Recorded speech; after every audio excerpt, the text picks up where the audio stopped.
Before I did this, I checked everything through an emergency doctor at Metro.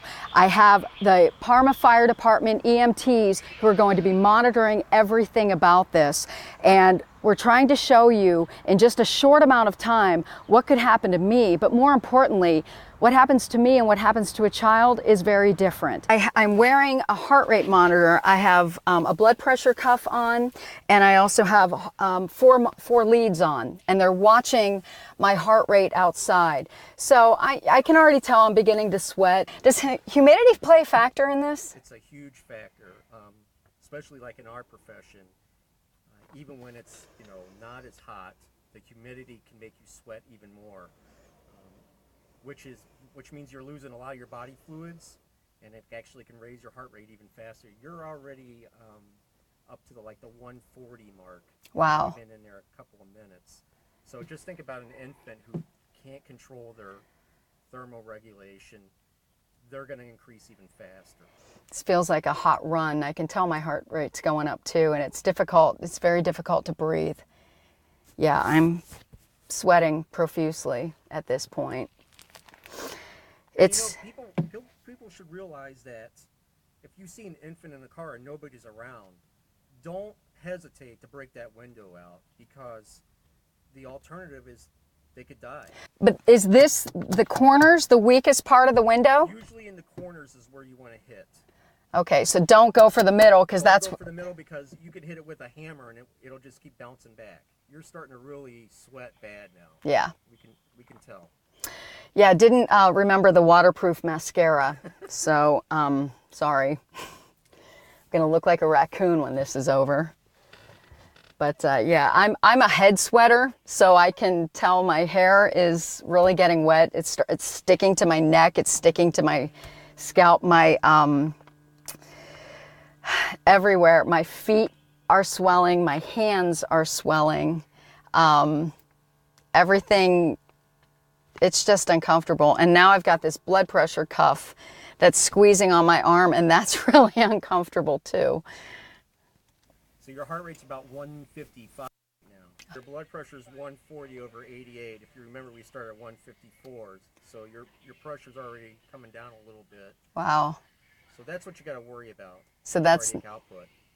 The GoPro that's getting video of me inside the car. It's so hot that it actually burned my fingers when it shut down because of the heat. I can't, my phone is dead. Monica, one thing I'm noticing, if you look at your hands, see how your vessels are really pronounced now? Yeah. And what your body does is that your body tells your vessels to vasodilate so that you can get that heat out of your body quicker. So both hands. And here's one thing that people forget about. When you drink alcohol, it actually causes vasodilation. So you're actually making it even worse. There's pressure on my head. So one of the signs of heat exhaustion is a headache. Yeah. You actually start feeling a little bit of a headache. My head's like starting to pound. Yeah. And then you start to get a little lightheaded, a little dizzy. Yeah. So I've been in here now almost 31 minutes, and the temperature's about 116. I am soaked. My veins are popping in my hands. My fingers are swollen so much it hurts to bend my fingers. I've got a pounding in my head right now. It's really hard to breathe. I can feel my heart rate pounding. I'm sweating so much that I can't even keep the leads on. They just slide right off. They're soaked. My arms are like drenched, literally. 120 degrees here. Okay. Look what your temp is. Wow. My temp's at 100.5, so my body temperature's gone up. Yeah, so you start at 98.8. You've already jumped 2 degrees just by sitting in a car for 40 minutes. And if you think about a kid, if we had an infant in here, that baby's temperature could be at 104, 105 right now, where they're actually starting to lose consciousness. Wow. So it's very, very dangerous. So for people who say, I'm just going to run in to the store for a couple of minutes, you know, and Right. I mean, I was miserable after 5. I can't imagine. Now I've been in here almost 43 minutes, and I want out. And yeah, everything's telling me, like, I'm irritated. Dante, can you get the thermal imager? It's 180 degrees off that dashboard, according to the thermal imager. How hot am I? Oh, now you're at 105. And down in this area again, you're up to about 117. It's getting a little worried. Yeah. So.